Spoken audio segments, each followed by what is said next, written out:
Hi friends, welcome back to my channel. Friends, ఈ రోజు మనం మ్యూచువల్ ఫండ్స్ లో టాక్సేషన్ ఎలా ఉంటుందో అయితే చూద్దాము. ఫుల్ కంప్లీట్ గా అయితే వీడియోని అయితే చూడండి.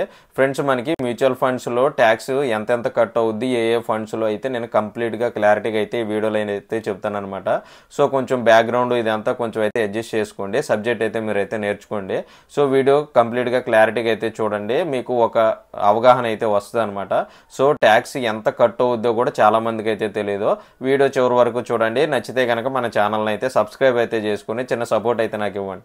ఫ్రెండ్స్, ఫస్ట్ ఆఫ్ ఆల్ మనం మ్యూచువల్ ఫండ్స్లో మనకి ఎన్ని రకాల ఫండ్స్ ఉన్నాయో చూద్దాం. ఫ్రెండ్స్, మనకి ఒక 4-5 రకాలు మెయిన్గా అయితే కనిపిస్తూ ఉంటాయి అన్నమాట. Equity mutual funds, debt mutual funds, hybrid mutual funds, ఇలా మనకు ఒక 4-5 రకాలు మెయిన్గా అయితే కనిపిస్తాయి అనమాట. ఇవి మనకి మ్యూచువల్ ఫండ్స్లో రకాలు అనమాట. సో వీటన్నిటి మీద ఎలా ఉంటుందో అయితే ఇప్పుడు మనం అయితే చూద్దాం. ఫస్ట్ ఈక్విటీ మ్యూచువల్ ఫండ్స్ గురించి అయితే మాట్లాడదాం. ఫ్రెండ్స్, చాలా కంప్లీట్గా క్లారిటీగా అయితే వినండి. మనకి అన్ని ఫండ్స్కి ట్యాక్స్ అనేది ఒకేలాగా అయితే ఉండదన్నమాట. ఈక్విటీ ఫండ్స్కి కొంత పర్సంటేజ్ అని ఉంటుంది, డెట్ మ్యూచువల్ ఫండ్స్కి కొంత పర్సంటేజ్ అని, హైబ్రిడ్ ఫండ్స్కి కొంత పర్సంటేజ్ అని చెప్పేసి ఇలా మనకి కేటగిరీస్ వైజ్గా అయితే కొంచెం మారుతూ ఉంటుంది అనమాట. సో ట్యాక్స్ అనేది మీరు కంప్లీట్గా క్లారిటీగా అయితే చూస్తేనే మీకు అయితే అర్థమవుద్ది. నేను ఆల్రెడీ ఈక్విటీ, డెడ్, అలాగే హైబ్రిడ్ మ్యూచువల్ ఫండ్స్ అంటే ఏంటి, ఇవన్నీ వీడియోస్ అయితే మన ఛానల్లో అయితే ఉన్నాయి. మీరైతే ఎవరైనా చూడాలి అనుకుంటే ఆ వీడియోస్ కూడా చూసిన తర్వాత మీరు కంప్లీట్గా అయితే తెలుసుకోవచ్చు. ఫస్ట్ ఈక్విటీ మ్యూచువల్ ఫండ్స్ గురించి అయితే క్లారిటీగా అయితే తెలుసుకుందాం. ఫ్రెండ్స్, మనకి ఉన్న ఫండ్స్ అన్ని రకాల్లో కూడా ఈక్విటీ ఫండ్స్లోనే కొంచెం బెనిఫిట్స్ అయితే ఎక్కువ ఉంటాయి. సో క్లారిటీగా అయితే వినండి. సో ఈక్విటీ మ్యూచువల్ ఫండ్స్లో మనకి 2 మెయిన్గా అయితే ఉంటాయి అన్నమాట. మీరు ఏదైనా ఒక ఫండ్ చూస్ చేసుకున్నారు అనుకోండి ఈక్విటీ మ్యూచువల్ ఫండ్స్లో, దీనికి 2 ఆప్షన్లు అయితే ఉంటాయి అనమాట. షార్ట్ టర్మ్ క్యాపిటల్ గెయిన్స్, అలాగే లాంగ్ టర్మ్ క్యాపిటల్ గెయిన్స్ అని చెప్పేసి. సో ఆల్రెడీ నేను ఈక్విటీ మ్యూచువల్ ఫండ్స్ చెప్పినప్పుడు షార్ట్ టర్మ్ అంటే ఏంటి, లాంగ్ టర్మ్ అంటే ఏంటి కంప్లీట్గా క్లారిటీగా అయితే చెప్పాను. సో ఇప్పుడు కూడా కొంచెం అయితే మనం టచ్ చేసి అయితే వెళ్దాం అనమాట. ఈక్విటీ మ్యూచువల్ ఫండ్స్లో మీరు ఒక ఫండ్ను చూస్ చేసుకొని ఇన్వెస్ట్ చేశారు అనుకోండి, మీకు వన్ ఇయర్ లోపు మీరు విత్డ్రా చేసేసుకుంటే దాన్ని షార్ట్ టర్మ్ క్యాపిటల్ గెయిన్స్ అంటారు. అలాగే మీరు 1 ఇయర్ ఎబోవ్ ఉంటే లాంగ్ టర్మ్ క్యాపిటల్ గెయిన్స్ అని చెప్పేసి అంటారు అనమాట. సో ఈ ఈక్విటీ మ్యూచువల్ ఫండ్స్లో మీరు 1 ఇయర్ లోపు విత్డ్రా చేసుకున్నారు అంటే మీకు 15-20% వరకు అయితే ట్యాక్స్ అనేది అయితే ఉంటుంది అనమాట. సో కంప్లీట్గా క్లారిటీగా అయితే తెలుసుకోండి. మీరు షార్ట్ టర్మ్ పెట్టుకుంటే మీకు 20% వరకు అయితే మనకి ట్యాక్స్ పడే అవకాశం అయితే ఉంది. అదే 1 ఇయర్ ఎబోవ్ ఉంది అనుకోండి, దాన్ని లాంగ్ టర్మ్ క్యాపిటల్ గెయిన్స్ అని చెప్పేసి అంటారు. సో ఆ 1 ఇయర్ దాటిన తర్వాత మీకు ఎలా ఉంటుంది అంటే 10-12.5% ఈ మిడిల్లో అయితే ట్యాక్స్ అనేది ఉంటుంది అనమాట. సో ఈక్విటీ మ్యూచువల్ ఫండ్స్లో మ్యాక్సిమం అందరూ ఇన్వెస్ట్ చేస్తూ ఉంటారు కాబట్టి ఈక్విటీ ఫండ్స్ గురించి అయితే కంప్లీట్గా అయితే మీరైతే తెలుసుకోండి. షార్ట్ టర్మ్లో పెట్టుకుంటే మనకి 15-20% ఉంటుంది, లాంగ్ టర్మ్ పెట్టుకుంటే మనకి 10-12.5% ఈ మిడిల్లో అయితే ఉంటుంది అనమాట.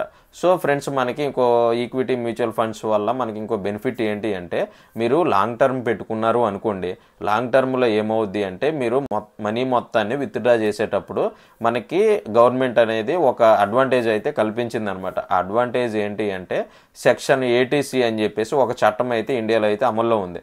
ఈ సెక్షన్ 80C ఏంటి అంటే 1,50,000 వరకు మనం మొత్తం విత్డ్రా చేసుకునే టైంలో ఈ 80C ఉపయోగించి 1,50,000 అయితే సేవ్ చేసుకోవచ్చు అనమాట. సో 80C అంటే కూడా నేను కంప్లీట్గా అయితే వీడియో అయితే చేస్తాను. ఒక 80C చట్టం వల్ల మనం 1,50,000 వరకు మనీ అనేది సేవ్ చేసుకోవచ్చు అనమాట. ఓన్లీ ఈక్విటీ మ్యూచువల్ ఫండ్స్లో మాత్రమే ఈ ఆప్షన్ అయితే ఉంటుంది.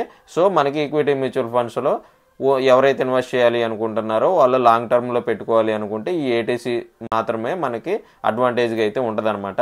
సో ఇది ఒక మనకి అడ్వాంటేజ్ అని చెప్పుకోవచ్చు. సో ఈక్విటీ మ్యూచువల్ ఫండ్స్లో మీకు ట్యాక్స్ అయితే అర్థమైంది కదా ఫ్రెండ్స్. ఇంకా మనం డెట్ మ్యూచువల్ ఫండ్స్ గురించి అయితే మాట్లాడదాం. డెట్ మ్యూచువల్ ఫండ్స్లో ఎలా ఉంటుంది అంటే ఫస్ట్ 3 ఇయర్స్ వరకు మనకి షార్ట్ టర్మ్ క్యాపిటల్ గెయిన్స్ అని చెప్పేసి అంటారనమాట.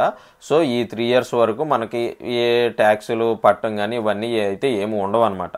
కానీ 3 ఇయర్స్ ఎబోవ్ గనక మనం డెట్ మ్యూచువల్ ఫండ్స్లో ఇన్వెస్ట్ చేస్తున్నాము అంటే మనకి ఒక 15%, మినిమం 15-10 ఈ మిడిల్లో అయితే పడే అవకాశం అయితే, ట్యాక్సెస్ పడే అవకాశం అయితే మనకి డెట్ మ్యూచువల్ ఫండ్స్లో అయితే ఉంటుంది అనమాట. షార్ట్ టర్మ్లో అయితే మీకైతే మనకి ట్యాక్స్ అయితే ఏమి ఉండదు, కానీ లాంగ్ టర్మ్ పెట్టుకొని లాంగ్ టర్మ్లో ఇన్వెస్ట్ చేస్తూ ఉన్న వాళ్ళకి 15% వరకు పడే ఛాన్సెస్ అయితే ఉంది. సో డెట్ మ్యూచువల్ ఫండ్స్ గురించి అయితే అంతే ఇంకేం ఉండదు. మనకి హైబ్రిడ్ మ్యూచువల్ ఫండ్స్ గురించి అయితే చూద్దాం. హైబ్రిడ్ మ్యూచువల్ ఫండ్స్లో కూడా సేమ్ మనకి అంతే ఉంటుంది. మనకి ఒక 2 రకాల ఫండ్స్ అయితే హైబ్రిడ్లో ఉంటాయి అనమాట. మళ్ళీ హైబ్రిడ్లో మనకి 2 రకాలు ఉంటాయి. ఈక్విటీ ఫోకస్డ్ ఫండ్స్, అలాగే డెట్ ఫోకస్డ్ ఫండ్స్. అసలు హైబ్రిడ్ అంటేనే ఈక్విటీ డెట్ 2 కలిపితేనే కదా మనకి హైబ్రిడ్ వస్తుంది. సో ఈ రెండింటికి 2 రకాలు అయితే ఉంటాయి. ఈ 2 రకాల్లో కూడా మనకి ఒక 15 to 20% ఈ మిడిల్లో మనకి ట్యాక్స్ కట్టించుకునే అవకాశం అయితే ఉంటుంది. మ్యాక్సిమం అందరూ ఈక్విటీ మ్యూచువల్ ఫండ్స్లోనే ఇన్వెస్ట్ చేస్తారు కాబట్టి వాళ్ళు ఇది కంప్లీట్గా అయితే తెలుసుకోండి.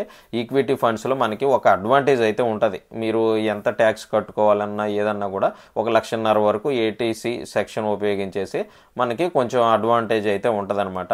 సో ఫ్రెండ్స్, ఈ మూడింటి గురించి నేను ట్యాక్స్లో ఎంత కట్టాలి అని చెప్పేసి నేనైతే ఎక్స్ప్లెయిన్ చేశాను. ఫ్రెండ్స్, కొంచెం బ్యాక్గ్రౌండ్ అయితే అడ్జస్ట్ చేసుకోండి. నేను కొంచెం అవుట్ సైడ్ అయితే ఉన్నాను, కొంచెం ఊరు రావటం అయితే జరిగింది. అందుకనే నాకు సెటప్ అంతా ఇక్కడైతే లేదనమాట. సో మీరు కొంచెం అడ్జస్ట్ చేసుకొని వీడియో చూసారని చెప్పేసి నేనైతే అనుకుంటున్నాను.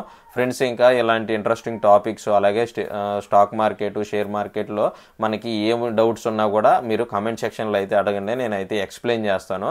ఫ్రెండ్స్, మన ఛానల్లో స్టాక్ మార్కెట్ గురించి అన్ని వీడియోస్ ఉన్నాయన్నమాట. సో మీరు స్టెప్ బై స్టెప్ చూస్తేనే మీకైతే అర్థమవుద్ది. మీరు కంప్లీట్గా చూడండి, మీకంటూ ఒక అవగాహన అయితే వస్తుంది అనమాట. సో ఫ్రెండ్స్, ఇంకా నెక్స్ట్ వీడియోస్లో మంచి కంటెంట్తో మీ ముందుకైతే నేనైతే వస్తాను.